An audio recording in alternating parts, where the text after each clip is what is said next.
Broadcast for shooters, hunters, and gun enthusiasts. This is the Firearms Radio Network. The bandwidth for this edition of Gun Guy Radio is supplied by LA Police Gear, lapolicegear.com. Welcome to episode 122 of Gun Guy Radio. This is the podcast that shines a positive light on the firearms lifestyle. I'm your host, JW Ramp, and this is your weekly dose of positive firearms talk without the politics. Got a couple announcements here. We are looking for guns and gear reviewers, bloggers, and editors over on the Firearms Insider. They've got reviews that they're just pumping out like crazy, and they could use some help. So head on over there, and we'll put a link in the show notes to show you how to get in touch with them. Also, please contribute to the show by shopping Amazon.com via our affiliate banners. You'll be able to see those showing up on our website at firearmsradio.tv. Now, I'm filling in today for Jake. I work over at the AR-15 podcast most regularly, and so Jake's taking a break. He gave me the helm, and he asked me to go over long-range shooting. This is something that I've just kind of gotten into a little more seriously lately, and I have a special guest with us this evening. We've got Chris from Blackheart Consulting. Hey Chris, how's it going? How you doing, J-Dub? How you doing? Nice to see you again. Yeah, have you been to the range recently? I have not. I have been a little busy with work and putting some things together, but eventually get back out there. Okay, well, I'm over in Pittsburgh on the west side of Pennsylvania. Where are you calling in from? I'm actually on the other side of the state. I'm right outside of Philadelphia, so we're kind of bonded that way. But I am an Eagles fan, and I know you are not an Eagles fan. We'll just agree to disagree for this evening. Absolutely. Well, I met Chris while I was attending a sniper class that he put on. His company is called Blackheart Consulting, like I said, and it was kind of right in the middle of us. It was right in the middle of the state. Drove a couple hours from Pittsburgh to just a beautiful range, and Chris put on quite a show. We had, I want to say, 8 or 9 students. Mm-hmm. Yep. And the range was out to about 1,100 yards, so it was quite a piece of property that we got to play on. We really got lucky finding that range. The experience was something that I've been looking for literally for the past 11 years, and really got lucky at how things worked out. You guys came down, met me halfway pretty much, and we had a really good time, really good weekend. There was some teaching assistants from one of the guys at T of 2 as well, also named Chris, and so I know that we're looking to kind of continue that collaboration here. Absolutely. Couldn't ask for 2 better guys to come down and help us out. Extremely knowledgeable, taught me a lot of stuff myself, and look forward to our future relations. Yeah, so tell me a little bit about your background, Chris. How'd you get into this stuff? When did you start shooting? Let's start with that. Absolutely. Back in 1999, prior to the global war on terrorism, I had this crazy idea to join the Marine Corps. So joined 99, got out of boot camp right around December of 99, and after my initial training as an infantryman, I got lucky enough to go directly into a stay platoon, pretty much a sniper platoon. We went through the INDOC, we went through our basic school, and then after our basic school, our normal training started to kick up. Wound up going to the basic course in Camp Pendleton in 2000, graduated in September of 2000, and found myself going to the urban sniper school probably about 2-3 months after basic. Deployed August of 2001 after about a 1.5-year workup, where we were designated as the MSPF shooters, which is something that a MEU would have in the Marine Corps background. We deployed to Australia in 2001, and then did some workups with those guys until around September 10th, and then that's when everything obviously changed. We were the first ones into Afghanistan directly after 9/11, on the hunt for Al-Qaeda and Mr. Bin Laden. Now, what was that call like? How did you guys hear about that? I'm sorry, say that again? What was that call like in September? It was really surreal. I could take you back to the actual time. We just got our first day of liberty. It was September 10th in Australia. I believe it was September 10th. We got done training with the Australian, I guess they were the SAS. All of us, the whole platoon, we wound up going into a bar down on their main street in Darwin, Australia. Around 1 o'clock in the morning, Australian time, we wind up watching the second plane hit the World Trade Center. Immediately after, it was literally 2 seconds after, the DJ winds up he cuts off the music and gets on a loudspeaker and says, "All United States servicemen, please report outside. There's already buses waiting to take you back to your ship." We knew immediately at that point that obviously our deployment has changed, but we did not know the impact of what was really going on in the world until we got back to ship and got briefed. And at that point on, that's when, you're going on almost 13 years now, the world's changed. It took us about a month. It was about a month to get actually into Afghanistan. We had to set up some things that I'm still kind of weary, and nobody knows if we're even allowed to talk about it, but we had to set up pretty much a different base in a different country in case one of our air campaigns, they dropped. We had to go in as far as a search and rescue team, but wound up going into Afghanistan. It was the day after Thanksgiving, 2001 is when we boots on the ground, first one in there.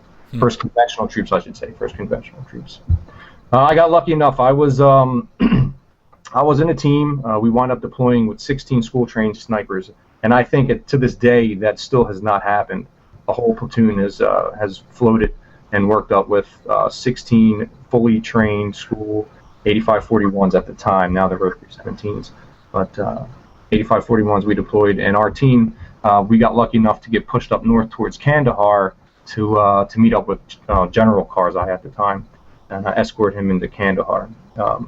My team, with my team leader, we are actually credited with the first kill on the war on terrorism as a sniper kill, and that you can read about in the book Hunters, U.S. Snipers on the War on Terrorism. Just a shameless plug there, but yeah, that's it. That's how I got into it. So after we deployed, I got back in March of 2002.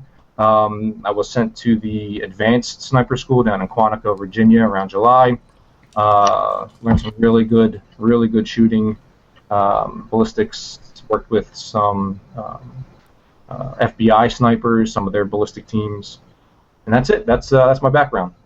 Now, how long were you with the Marines then?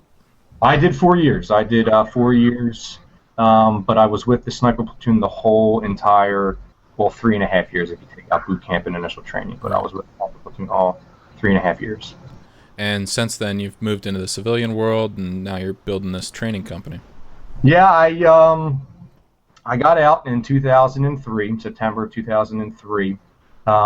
Really put down the weapons. I put down everything. I did not even purchase a weapon for a while. I just got away from it for a little bit. Decided, 11 years later, that I think it's about time to really get back into it. I really wanted to start this company as a way that I can, reach out to my platoon members, try to get us back on the range together. I mean, that's everybody's happy place. If you're listening to this podcast, I'm sure that's your happy place too. So try to get us all back on the range one day and get some instructing back under our belt. Awesome. Tell me about the name. You had mentioned that to me before. Yeah, sure. Blackheart Consulting is the name, and you can check us out at blackheartconsulting.org.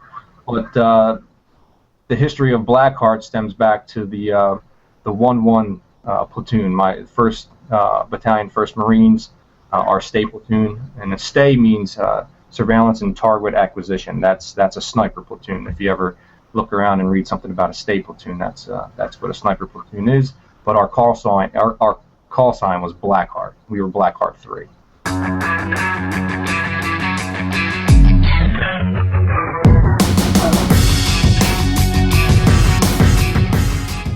So what we have coming up for you guys, Chris has kind of extracted a lot of the content from his Intro to Sniping class, and he's put together really a nice resource here that's going to be in the show notes. We're going to go through the history of sniping. We're going to really dig into the fundamentals of marksmanship. These are the things that you can apply to long gun shooting, to carbine shooting, even out on the pistol range. And then kind of we're going to wrap it up at the end with just a little bit of gear talk. I mean, I know I love to talk gear, so hopefully that doesn't go too long. But we'll kind of talk about what's worked for us, some recommendations for new shooters just getting into it, and then we'll wrap it up with some talks about how to bring this subject into practice by training and by just kind of putting time behind the gun. So let's dig into it here. Chris, tell me about why we call snipers what we call them. Sure. It's actually pretty funny how the term sniper came about. If you look up the history books, the first thing that's going to pop up is a bird. It's called the snipe.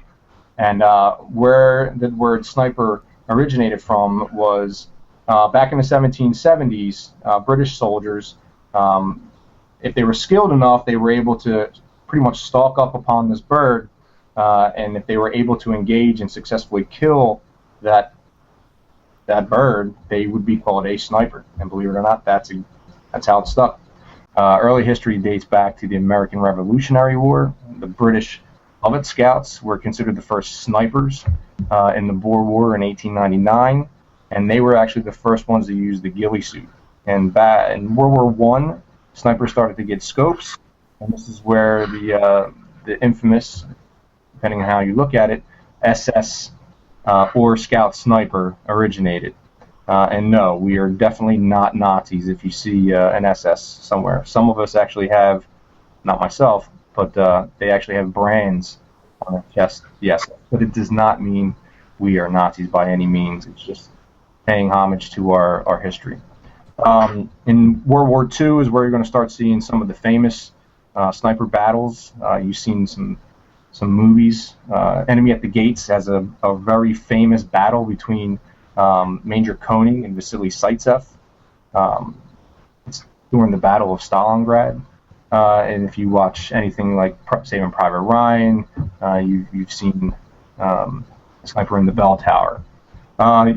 Once you start getting into the Vietnam era, this is when your more popular snipers started to come around. Carlos Hathcock, Chuck Mawhinney. Read their books, 93 confirmed kills, and Chuck Mawhinney has 103. And this is when Carlos Hathcock is credited with opening the first USMC or Marine Corps sniper school, where he would actually train Marines to be legitimate snipers. So that's pretty much the history. All right. So let's get into some of what went down at those sniper schools. Obviously, there's all these fundamentals that we build off of, whether we're going out learning how to use a rifle for the first time, a 22 with our dads or something like that, or whether it's kind of sitting down in a classroom or a more structured environment. Sure. At sniper school or at a civilian training class or something like that. So first thing you've got written down here is bone support. Tell me what you mean by that. Right. There's really basic fundamentals that if put together properly will allow you to have an extremely nice position and stable shot. Bone support is basically getting in a position, whether it's prone, kneeling, sitting, or standing, but have a very good foundation in your support. You almost want to have the weapon become an extension of your body. And what I mean is, if you are laying in your prone position, you're laying on the ground, the weapon is almost centered out of your shoulder. If you would be able to look behind, if you're able to turn your head and look behind you, you can almost take the tip of the barrel, and run it straight down your spine, and your legs would split. That is when you know you're going to be in a nice, sturdy, bone support prone position. You want to make sure that your muscles, you're in a very relaxed position, and that's the next fundamental, is muscle relaxation.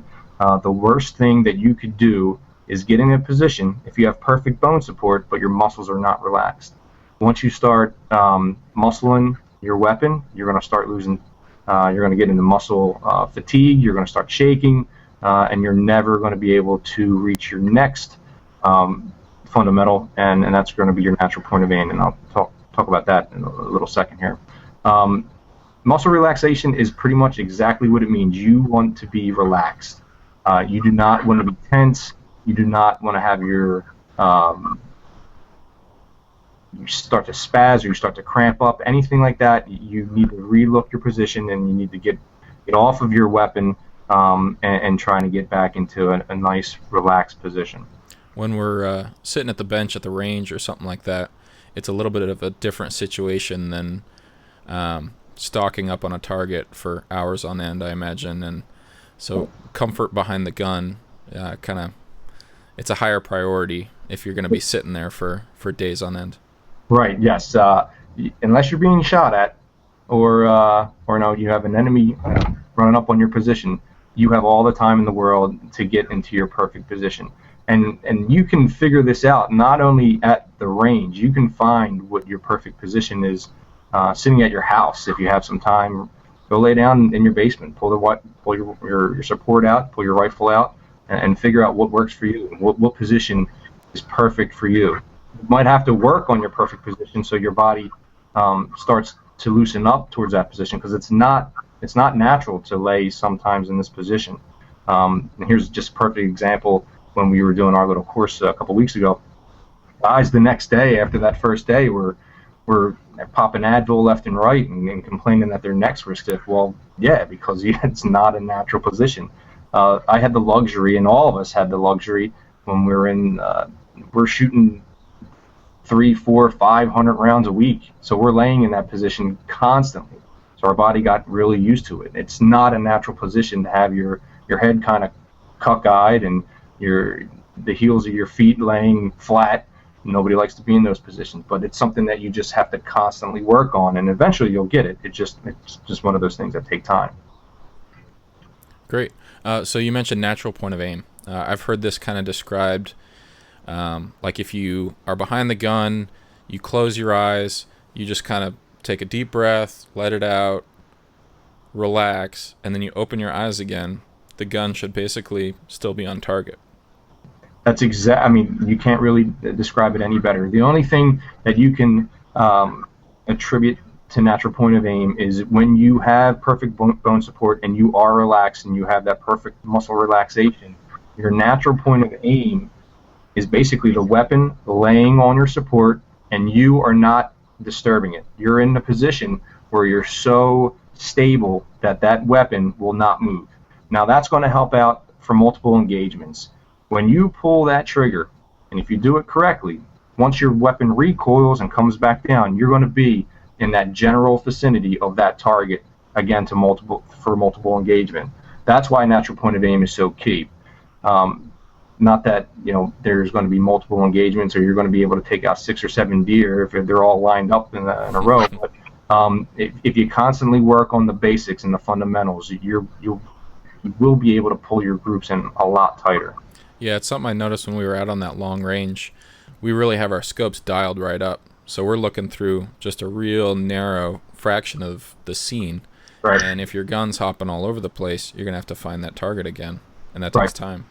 It's something as an instructor you can see immediately if the student is not in a perfect position, because all you have to do is watch for them to pull their trigger, the round go down range, and then you see them moving the gun all over the place. That's when you know that, hey, let's talk about your natural point of aim. Let's talk about are you in a perfect bone support, or are you really tense on that rifle, or how's your support? There's things that all go into it, but you can tell when the natural point of aim is not achieved. Great. Okay, well, you got a good position behind the gun. You're feeling good. Got your target where it needs to be. When it comes time to pull the trigger, what goes into that trigger pull? Trigger control, in my opinion, and a lot of people's opinion, is going to be the most important fundamental to be accurate and to be on target.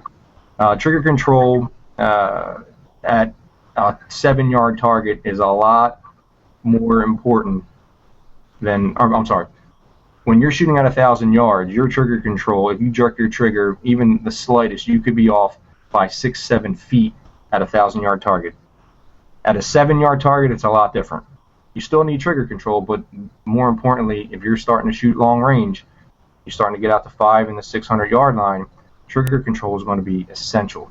There's a lot of ways that you can practice this to make sure that you have a perfect trigger control.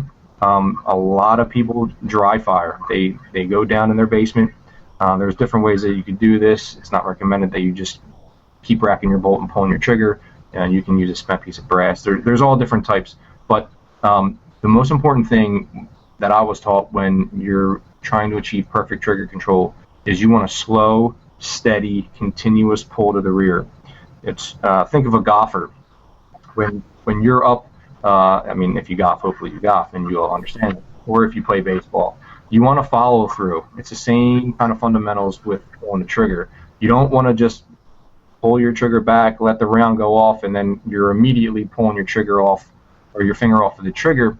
You want follow through. So you want to pull it steady all the way back. You almost want the weapon to even surprise you. You shoot enough rounds through your weapon, you're going to understand when that round's about to go. But you want to try to be surprised every single time that you pull that trigger.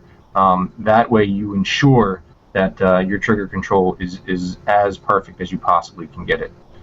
It's always continuous.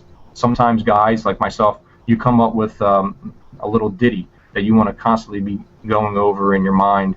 I always use the slow, steady pull to the rear. And somewhere in there around the pull to the is when the round would actually go down range, but I still have to remember to the rear. Pull it all the way back. So that's trigger control. It could be your best friend, or it could be your worst enemy, and hopefully you do master the trigger control. Okay. Now, when you're pulling the trigger, you got to pick a time to do it. That can either be obviously determined by your target, if something's going on, if you only got a short time to pull off the shot. But if you've got more time and you really want to make the shot count, where in the breathing sequence do you like to pull off that shot? There is a very key fundamental, and that's called breath control. And it's not holding your breath, from what a lot of people might say. Breath control is very important because it's the time that you control where that reticle is going to be when you pull that trigger. This is the time when you breathe in, you breathe out, and at that point, that's your natural respiratory pause. There's no oxygen in your lungs. Your body is not doing anything. You're not breathing in, you're not breathing out. So you can practice this constantly. You can breathe in, you can breathe out, and for about 1 to 2 seconds, your body's not doing anything. That is ideally when you want to time everything together. You want to have the perfect bone support. You're in a perfect muscle relaxation. Your trigger control is starting to pull back to the rear, and then you hit that natural respiratory pause, and you want to squeeze that trigger off. That will be your ideal situation for engaging a target at long distance. So you got to marry them all together. It's like a perfect marriage, if there is something called a perfect marriage. But you want to marry them all together, and I guarantee you at some point you will have success at long-range shooting if you can marriage all 4 of those fundamentals. Now, one thing that the other Chris mentioned was that it's not like you're breathing out to empty your lungs. You're not trying to like dump every single cubic inch of air out of your lungs. Right. It's almost like you're driving in traffic and you're pissed off at someone and you just kind of like yes. And then it's like that moment after you've let off the tension, everything's kind of at a equilibrium. Right. The reason why you want to have that, you want to shoot it in that pause, is because that's probably where you built your position. That's where your reticle is then laying on your target at that point. So it's like a consistency from shot to shot. Exactly. You could tell sometimes when you're dissecting somebody's shot if they're having bad breath control.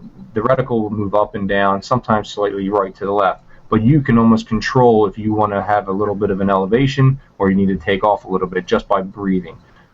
Because the weapon, again, it's nice and firm in your pocket with that muscle relaxation and bone support. So you're breathing and the rifle is moving very slightly, but it is moving. So if you constantly are at that natural respiratory pause and that's where you have lined up your shot, that's, again, like you said, it is consistent. You want to have consistency. And long-range shooting, the more consistent you are with everything, the more accurate you will be. You will pull your groups in as long as you are consistently doing the exact same thing. Sounds just like reloading, too. Consistency. You take these fundamentals and you can move them on to pistol shooting, to AR, to shotgun. The fundamentals in shooting run the gambit. But more, you'll notice a big improvement in your long range shooting if you can master them in this situation. Okay. I guess we've kind of got a little transition topic here. You wrote down supports. Now this is something we definitely spent some time with at the beginning of the class, as far as building our pig egg, I guess, and it'll kind of transition us right into the gear topic. So tell me a little bit about supports. Supports. There's a very large selection is what it comes down to. In our course, we started from the basics, and that's what I wanted to focus on the most. I wanted to focus on the worst case scenario, because if you're a good shot with the worst case scenario, you can only improve by getting the latest and greatest gear. I think we've kind of seen the low end and then the high end of equipment that's available. I mean, we used 99-cent sandbags with some really rocky earth, and we put them together and we had a support. Yeah, it's not like we had some precision sand that was trucked in. Somebody brought a shovel and we dug up the parking lot. Exactly. So this is how I was taught. 13 years ago. You start with bad ammo. You start with bad positions. You almost start with bad weapons if you have them. If you have access to bad weapons, because if you can learn your fundamentals, once you have your fundamentals down and you start to get the better gear, you start to get the better equipment, the better rounds, the better supports. It's only going to make you a better shot. If you start with the best gear and you don't have your fundamentals down, where can you go? There's nowhere that you can go at that point. So we started with sandbags. We started with sand socks. That probably cost us maybe 6 to 7 cents a piece to build, and we were using sandbags as our front supports, and sand socks in the rear. A sandbag, obviously, you can buy sandbags. You can buy the more tactical sandbags, if you want to call them that. They have, I think Wayne, a friend of mine, was of course saying that he paid $75 for his sandbag when we would make them for $1. So there's all different types of sandbags. There is obviously one downside when you're using a sandbag as your front support. It's heavy. If you are out hunting with them, I don't know if you want to carry them, but you can. That's totally up to you. If you're at the range and in a more controlled environment, then you might want to have a sandbag there. It is very stable if you build a correct support. The way that you have to do that, though, is every shooter is different, so you have to kind of build it, step by step, and see how high you need your elevation, or how low you need your elevation, so you can engage multiple guard lines. So that is how we started. But there's all different types of supports that are available to you. The most common nowadays, and it's something that we didn't even get issued, is the bipod. And I'm sure you can talk a little bit more about bipods than I can, because I didn't have the luxury actually of using them when we were overseas. It's something that I use on most of my rifles. It's something that's real quick. Obviously, it's a little extra weight to lug around, but it flips down. You can use it against supports. You can use it on the deck. There's some limitations. Obviously, it's kind of made for a very flat surface, and so you got to get creative. If it's maybe you're hunting in the woods and you're you got to get up above something to be able to shoot, doing the high angle stuff. Obviously, the bipod isn't the best choice for every shot, but it's a great, quick way that's lightweight, and you're definitely always going to have it with you. It's not like you're going to lose it in your bag. That's I think the main positive with the bipod is you will always have it with you. When we were going through sniper school and we deployed, our front support was actually part of our gear. We wore it. It was our LBV. We would just have our ass pack or our E&E pack, right on the back of our support. We would have to pull our gear off and use that as our front support. Now, the positive to that was it was quick. It was easy. It was something that we used. We used it efficiently. You had all your ammunition right in front of you. But the biggest downside was obviously we had to take our gear off to get to our support, which probably isn't a great thing to do when you have to get out of things in a quick second. Right. So now every single sniper is issued. Obviously, it comes with your weapon as a bipod. Great. Now one thing that the other Chris brought to class was a tripod that he uses. Right. Actually, we did have tripods with us as well. They've evolved dramatically in the past 10 years for the better. I've seen, the one that he had the hog saddle on it built in. We had to build our own. These are things out there that are great pieces of gear if you can get your hands on them. I actually just saw an ad for a combined $199, I think, for a really nice tripod with a hog saddle on it. I'm actually going to pick one up. I couldn't believe there was $199, and some of them will go up to about $700-800 for a nice complete set. But the advantage of having a tripod is you can use the tripod in, obviously depending on the size of the tripod, but you can use the tripod in almost every single shooting position from the prone, depending on, again, the size, all the way up to the standing. And depending on where you're shooting, if you're taking in hunting, a lot of times you're not going to be able to get into a prone. You might have to be in the kneeling. You might have to be in the standing. This deploys very easily. It's lightweight and very stable. It's a very stable piece of equipment, and highly recommend it to anybody that is looking to get into some long-range shooting and don't want to have or does not have the ability to be in that perfect prone position every time you pull the trigger. Awesome. Transitioning now, let's talk about rifles. You put down that the first question you want to ask yourself is, what do you want to do with the rifle? Obviously, There's different use cases. That's going to determine caliber. It's going to determine kind of your price range. Right. What are some of the considerations that kind of direct that decision for you? Right. So always ask yourself this question: what do you want the rifle to do? You have to look at your means. You want to build a 1,200-yard gun, but you only have a 300-yard range in a 200-mile radius, or you maybe are not a hunter. You only want to shoot competition. Do you want to build a 1,200-yard gun? So you have to constantly ask yourself, what do you want to do with this weapon? Do you want to spend $6,000 or do you want to spend $1,000? So you got to constantly ask yourself, how much do I want to spend?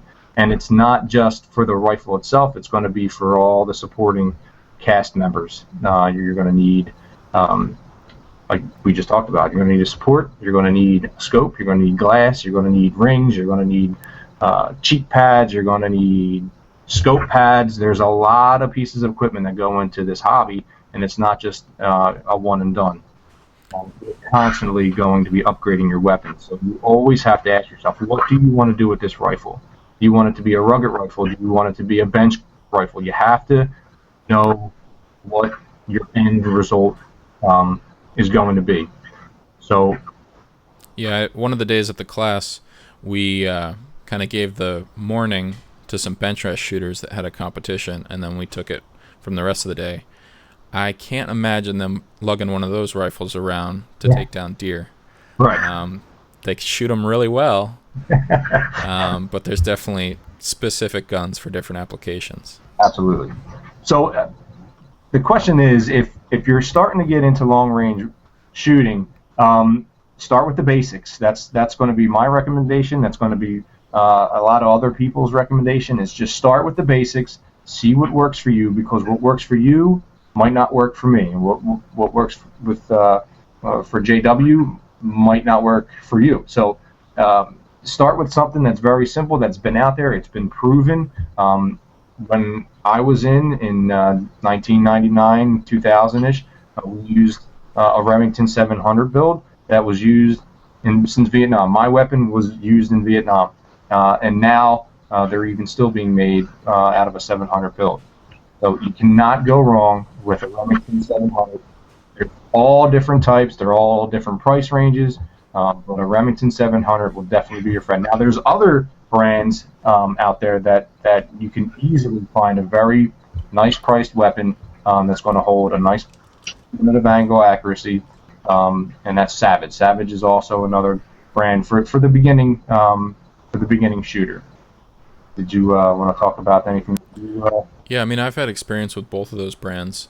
My deer gun that I actually brought hunting last year was a Savage 10. It's in 308, and it was, I don't know, maybe $500 or $600. Right. Even saying that, it probably can shoot better than I can. If it was locked down in a bench, I imagine it'd do pretty well. The Remington build that I did, I kind of chose similar to like an AR. It's the most prevalent platform, and so there's a bunch of extra widgets that you can strap onto it. But yeah, I mean, hitting 1,100, between 1,000 and 1,100 yards a month or two ago, I don't think I was as confident about that going into it as I am leaving that experience. The weapon outperformed. I don't think we talked about this, but for the course, I supplied most of the weapons. They were brand new out of the box. Remington 700 SPS is short barreled. It's the tactical. We used a 308, and I did not use any crazy ammo. I mean, it was really just plinking ammo. It wasn't anything special. And I had actually one student hit at 1,000 yards with it. The weapon outperformed my expectations tenfold. So there are weapons that you can buy, and I think I paid maybe for the whole setup around $800-900 for that whole setup, for the That's glass, for a gun and a scope. gun, scope, ring, yeah, everything. You can't really complain about that. And again, at that point, now we can just really start to tweak that weapon and really start to hammer it down and get into the sub MOA, the minute of angle. I don't even touch about MOA or anything yet. Yeah, I mean, it's just to go over it for those of you that kind of hear that subject and or hear that term but you don't know what they're talking about. A minute of angle is just a measurement. And so when we call a gun a minute gun or a sub-minute gun, kind of in layman's terms, that means that when you fire a bunch of rounds, say you fire 5 rounds, every single one of those, if you're doing your job, is going to be within an inch spread. If it's a sub half minute, then it's less than a half an inch, and that's a pretty impressive gun. When you're getting sub half inch, you're talking maybe some custom builds, maybe some more expensive rifles, and a really experienced shooter that's able to squeeze that out of the gun. It might even be hand loads that are made specifically for that gun. Getting down below a half or a quarter of an inch at 100 yards, it's really kind of the tip of the spear for the long range, what we're measuring. So yeah, I mean, that goes back to your first question of what do you want to do with it. You could spend a bunch of money and have a gun that can do really well on paper. You got 100 yards. You want to stretch it out, start messing with wind, get crazy with caliber, things like that. Obviously, sky's the limit. What are some of those features that distinguish a rifle that you're going to use for long range versus something that you're kind of going to look past at the gun shop? Sure. One of the first things that you want to kind of look at is you want to look at your caliber. Again, you're going to go back to, what do I want this weapon to do? I will always recommend a 308. Not saying that you can. I have experience. I've shot now, and I'm a believer at a 5.56 hitting at 1,000. Chris had a weapon that was built that was a 5.56 and hit at 1,000. But I would recommend a 308 build if you want to start to get into a little long range shooting, and then maybe work your way up to a lapua or something else. But 308 is going to be your friend. And you have more options out there for you. You have weapons like the Remington 700. You also want to start looking at your barrels. You want to make sure, or you want to try to make sure, that you can get a heavy barrel. And we can get into harmonics and heat and that kind of stuff, but I think that would be for ballistics class. But you want to try to stay away from a non-heavy barrel. Most of the Remington 700s, like the tactical or SPS or police or anything really out there, a lot of your precision weapons are going to have a heavy barrel. If you can afford to get a free-floating heavy barrel, that's another key. And again, that's going to come down to what you want the weapon to do and how much you want to spend. Anything that winds up touching the barrel, you're going to start losing some of your harmonics. It's going to loosen up your group a little bit. So a heavy free-floating barrel is something that you want to keep an eye out. Let's see. I guess to go back to the caliber discussion, those of us that kind of have entered the shooting world with the ARs and 223, I mean, we're used to things kind of being at maybe, well, the days were good when it was kind of around 20 to 30 cents, maybe up to 50 cents nowadays per round. Yeah. 308, it really isn't that big of a jump. I mean, it's a hugely larger caliber, bigger case, bunch more powder, but I mean, we're talking maybe 60 to 80 cents for the stuff that you could train with. And so stepping up to that caliber, I was a little intimidated at first when I got into it. It was like, oh man, how much am I going to actually start spending on ammo here? But it's really not quite as intimidating. I mean, you look at the ammo boxes at the gun store, the hunting stuff that everybody's got, it's obviously a different level, and you're paying for the different projectiles and the higher performance out of those rounds. And so you really don't need to expect to spend the $2 or $3 a round that you see quite often on some of these bigger calibers. So that goes back to that first. When you're starting to get into long range shooting, you don't necessarily have to buy the match grade ammo right off the bat. You want to master or get as close to perfect on those 4 fundamentals. You can do that by not even buying ammo. You can spend weeks in your basement. Not that it would be anything fun, but you can spend weeks in your basement perfecting the bone support, the muscle relaxation, your trigger control, and breath control. You don't need rounds to really start to get in that and snap that down. When you go onto the range after you have practiced those fundamentals, you don't need match grade ammo. You probably want to stay at 100 to 200 to try and pull your groups together, just constantly practicing that slow, steady pull to the rear. That breath control is right. And then once you start to really nail down those 4 fundamentals, then maybe start buying the better match grade ammo with your ballistic tips and so on and so forth. Because it's not going to do you any good. Every time that you pull that trigger, if you jerk that trigger, you're just wasting $2 a round or whatever, $100, $50 a round. You're really just blowing ammo. And I mean, I don't know about you, but probably took us about 1,000, 2,000, 3,000 rounds to just get to mastering a trigger control. So depends on the wallet. And that's when that's your full-time job. Right. Yeah, it's very nice, especially when the government's paying for it and hand loading our ammo. That was always Okay, so we got to look through something. Let's talk about glass. Obviously, we could talk about this for hours. Absolutely. One thing that stuck out at me with the guns that you put together was that you chose to go with a fixed magnification scope. Yep. Tell me about that. It's very simple. I wanted to go with what I kind of knew. When we were going through sniper school, we had the luxury, I call it a luxury, of using a 10-powered Unerdal. They were used in the early 80s, some in the late 70s, and I believe some of them were even in Nam. But Unerdal had a 10-powered fixed scope. I was a fan of the 10-powered fixed, so I went with the same exact thing with, I had a mil-dot reticle. That's something that you might want to look into a little bit more. I'm sure we can have a whole discussion about mils and MOAs and but I wanted to go with the fixed. The more popular out there, obviously, now are your variables with your first focal and your second focal planes. You could probably talk a lot more about those than I could, because again, I like a fixed power 10 powered fixed scope. Keep it simple. Keep it simple.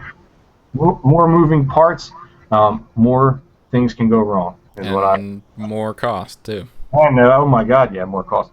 Those scopes that I wound up going with the class, it cost me $300. The craziest thing about those scopes is they were field tested and passed the Army field tests, and the Navy approved them, believe it or not, for the SEALs sniper rifles. They didn't wind up going with them, but probably weren't quite fancy enough. They didn't have the sex factor. Awesome. Whatever. But yeah, the jump from a real high quality fixed scope to a middle of the road magnified scope is actually bigger than you'd think. So you can get a lot for your money with just going with a fixed power. Yeah. And it's like, how often are you actually cranking on that zoom dial? You got plenty of other things to worry about. Right. We used the 10 power fixed scope, and we were hitting at 1,200 yards with these things when some of us were going through school. I didn't hit 1,200. I'm not going to sit here and brag that I hit 1,200, but guys that were in my school hit 1,200 with a 10 powered fixed scope. So, yep. I guess it comes down to question number 2: how much do you really want to spend? Right. Now we kind of touched on it. There's different reticles. The thing that's kind of in vogue lately is the mil-dot.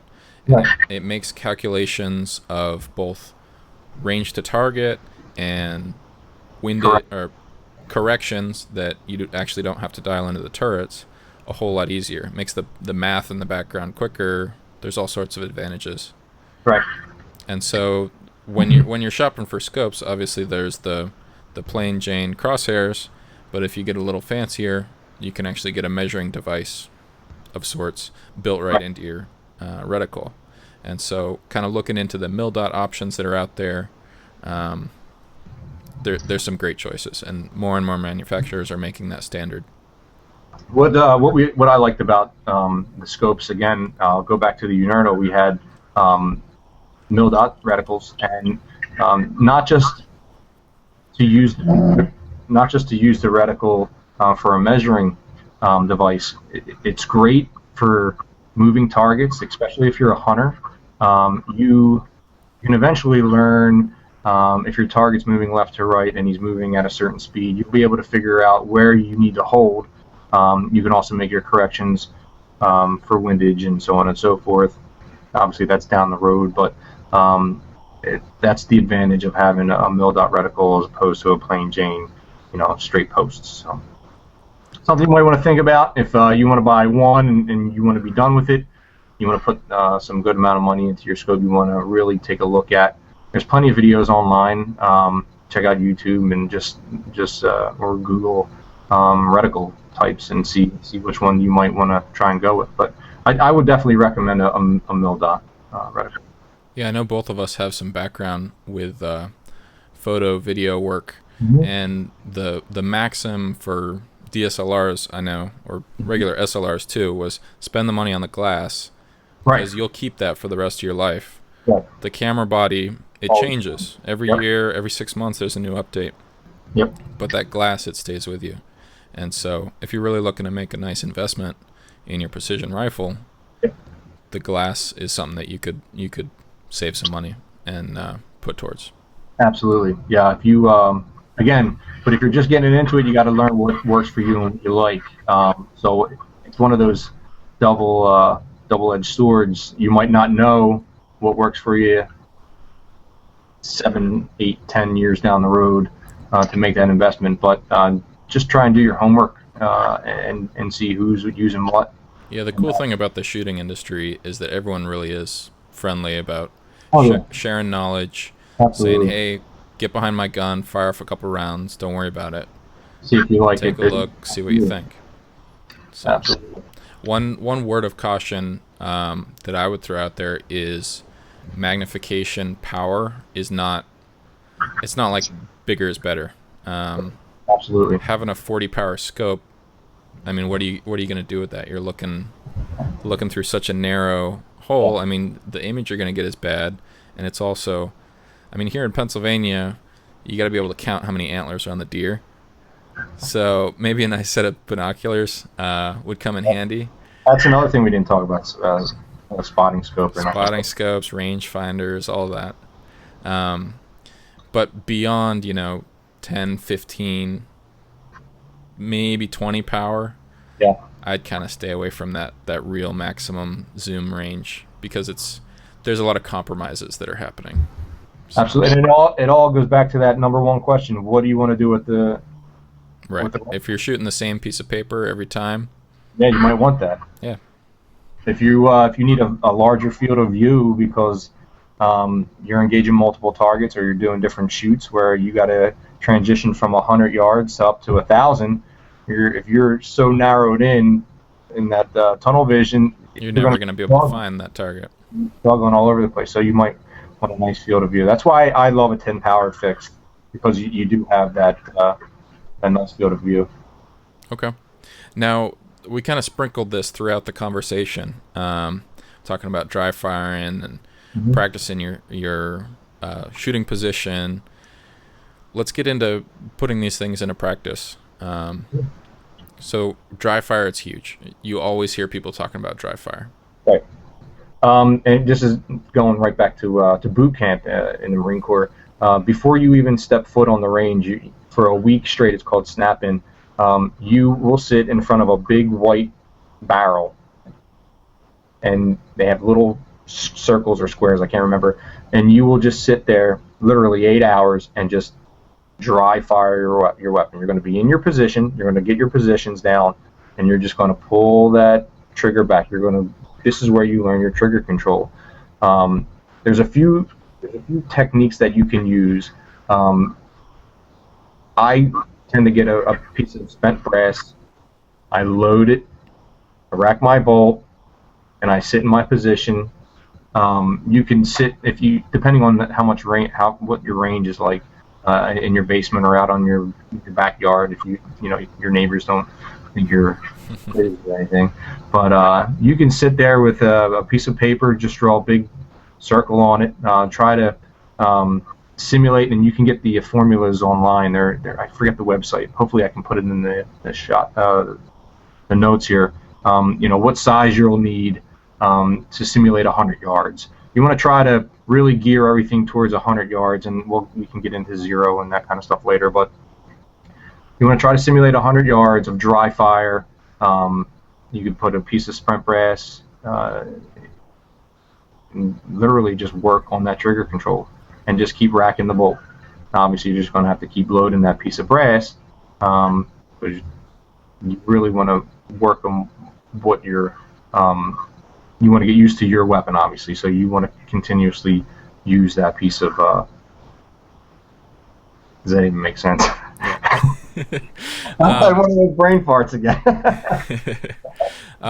When you're taking it to the range and you're actually going to be firing some rounds, one thing that I hear from a lot of guys is you're probably not going to have a shooting bench when it actually comes time to shoot this rifle, whether it's at a deer or whether you're doing this for a living. A nice cement shooting bench is probably not going to be in the picture. Right. So having a range that lets you hop down onto the deck and get behind your rifle in the prone is awesome. Practicing standing, doing some sling work, and seeing what gets you the clearest and most stable picture through your scope. That's key. I mean, you're not going to know how to do it until you run through those positions. Well, I can bring up something too. I'm not going to mention his or her name, but somebody used to dry fire by setting up a hide in his apartment building and dry firing across the street. There may have been an aperture in the attic window that gave good view to the outside world. I heard that, but I swear I heard that somewhere. But that could work too. You can really dry fire. Just make sure you don't have any live rounds anywhere near you. But, yep. Whenever we dry fire, we keep ammunition in a different room. Exactly. So I guess the last step here is look for instructors. There's people all over the place that are putting on classes. I'm trying to think how I heard of your class. I think it was through Chris. Right, yeah. Chris, now let me see if I get this right. Chris's ATL was in the same platoon with a guy that was in my platoon, and he was going to help me. His name's Zeb. He was going to help me. Something came up last minute. He talked to his friend that was Chris's ATL. Literally in like a 4-day time frame, and then, I mean, that's how it came together. It's kind of network. Right. You can find instructors all over the place. You can go to your local gun club. You can Google. I mean, Google works great. There's a lot of good trainers out there, but again, there's a lot of bad trainers with no background. It's kind of hit or miss. There's a whole industry of stolen. They call them stolen valors, but there's a whole industry of people claiming to be who they're not. You know, they might have the knowledge, they might not. So it's one of those things. You just got to do your homework. Got to do your homework on your instructors. Most legit people will answer any question that you have. The best place for you to start is just go to your local gun club or check if you're a member of the NRA. There's plenty of instructors. There's plenty of classes, especially in long range precision. If you're in Southeast Pennsylvania, check out blackcardconsulting.org. Oh, imagine that. If you are in the western part of Pennsylvania, check out the T of 2 or tof2.com. I know some guys over there. They're pretty good to go guys. Oh, that's good to hear. One thing that Anthony from the AR-15 podcast is always talking about is Appleseed. Have you ever been to an Appleseed event? I have not. Me neither. But that's one of those other resources where shooters with a bunch of knowledge get together and try to pass on that knowledge to new people. So take a look online. Even if you just look for, say, ranges over 300 yards around my city, those ranges are going to know who's been using their range, absolutely, who's been running classes. And I mean, for me, that's the toughest thing to find, is to find these long ranges where we can actually put these skills into use. That's the exact problem that I had, and that's why it took us so long to get this up and running. Yeah, they're few and far between, and when you find one that works for you and that provides such a... What was the name of the range where we were at? It was Mifflin County Sportsman Association. Right. They really treated us well. Oh, they were great. They were great. Once you find something like that, I mean, hold on to it, really build those contacts, and take care of the range. Absolutely. They'll take care of you. They did. Just don't tell everybody, because I kind of want to keep that. Yeah. No, that was a great range. I would definitely recommend it if you're anywhere in Pennsylvania. It literally is almost in the middle of the state, so you'll probably never be more than 3-4 hours away from it. Right. And it's real close to State College. Yeah, very close to State College. Yep. All right, Chris. Well, that was a great conversation. Look at that. Look, it was a great time. I'm sure there's some things that everyone can take from that. I know the listenership of Gun Guy Radio is all over the place. We got pistol shooters, we got world-class competitors. There's guys that are just getting into the shooting sports. And so, yeah, this is a great opportunity to kind of close in on the long-range shooting subject. If there's any questions that people have that come up, get a hold of us at gunguyradio.com. There's contact methods there. If you're looking to train with Chris, you can visit his website at blackheartconsulting.org. And just thanks so much, Chris, for putting together this resource. We're going to be putting all the written content up on the website. And do you have any final words here about your experience shooting or training people? No, just have fun with it. It's something that once you get into it, it's very addicting. So beware, but have a lot of fun. Be very safe though. Have fun and be safe. That's my words of wisdom there. Awesome. All right, let's talk about some of our sponsors that brought this episode to you. First off, LA Police Gear. Now, LA Police Gear, someone just told me they're running a sale right now through Memorial Day that everything is 10% off. I don't know if it's just this weekend or not, because by the time I get this show up, you might have missed it. So I'm sorry. But I know that they do offer free shipping on all orders over $89.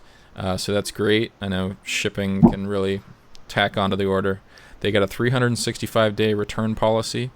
And one of the items that I found that kind of relates to this topic is the Cross-Tack Tactical Rear Squeeze Bag. And this is an item that you can use in, I think, 3 different directions to give you a different amount of rise on the rear of your rifle. And it's something that's maybe a little more refined than the sock full of sand that some of us end up putting together last minute. I actually saw you guys use that up at the course and was very, very impressed with that. It's attached to your rifle. You never lose it. That's where a sand sock you can. Yep. Yeah, that was a great piece of gear. So yeah, LA Police Gear has things like that in stock, and the link is going to be in the show notes. Our next sponsor is Duluth Trading. I have a particular affinity for these guys. I'm repping their product right now, but I'm not going to show it to you because it is the men's Buck Naked Performance Boxer Briefs. These suckers are fantastic, and they offer also free shipping on orders $50 and up. I got sucked into Duluth because I saw their commercials on TV, and they were hilarious, and so I just had to take a look, and I have been nothing but completely satisfied with their products. So take a look at Duluth. Are you starting to feel older and kind of sluggish? Would you like to drop a few pounds? Great news! The Firearms Radio Network has a show that's making fitness a lot more fun than you might think. Join Carol Salva on the Fat to Fit HQ podcast for your weekly dose of motivation. Tune in to the Fat to Fit HQ podcast to be inspired. Subscribe today. Also sponsoring this episode is Ryan Cross from Hunter of Design. You can visit him at hunterofdesign.com and also listen to some of his shows here on the network. He does great work, whether you're a company looking for a new logo or an individual looking for some marketing materials for yourself. I've got some experience with him doing some work for one of my companies, and it's just been a fantastic experience. And yeah, we couldn't thank Ryan enough for the work he does. Now to wrap up, please share your thoughts by leaving a comment at the bottom of these show notes or YouTube video if you're watching on YouTube for this week's episode. We'd love to hear your feedback, whether it's experience about long-range shooting, some of the things that you've learned over the years, gear that you might have tried, maybe you didn't like it, maybe you found something better that worked for you. We'd love to hear back from you.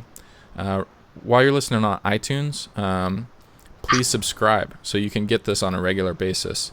If you go to gunguyradio.com/iTunes, you can see all of the episodes going back, I guess, 122 episodes. So you can go through the archive and see what sort of topics we've covered in the past, because there's a lot of a lot of knowledge that's stacked up over the months that we've been working on this. Remember to join the NRA, support the work that they're doing on our behalf, and also join the Second Amendment Foundation.